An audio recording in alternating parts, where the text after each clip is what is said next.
আজ থেকে প্রায় 100 বছর আগে 1923 সালে তৎকালীন বিশ্বের সবচেয়ে বড় যুদ্ধ ওয়ার্ল্ড ওয়ার 1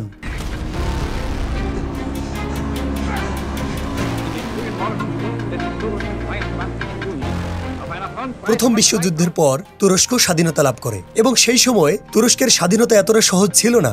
অ্যামেজিং, রাইট? কিন্তু তুরস্কের স্বাধীনতা আর অন্যান্য দেশগুলোর স্বাধীনতার মধ্যে বিশাল তফাৎ ছিল, কেননা বিশ্বের অন্যান্য দেশগুলো ব্রিটিশ, ফ্রান্স, পর্তুগাল এদের কাছ থেকে স্বাধীন হয়েছে, কিন্তু তুরস্ক স্বাধীনতা পেয়েছিল অটোমান এম্পায়ার বা ওসমানীয় খেলাফত থেকে। আজ থেকে 100 বছর আগে তুরস্কের প্রতিষ্ঠাতা মুস্তাফা কামাল আতাতুর্ক ওসমানীয় খেলাফতকে শেষ করে সর্বশেষ খলিফাকে বিতাড়িত করে, যার কারণে শুধু তুরস্ক নয় বরং পুরো বিশ্বে এমন এক শাসন যা দীর্ঘ 1300 বছর ধরে চলছিল সেটি ধ্বংস হয়ে যায়। খেলাফত।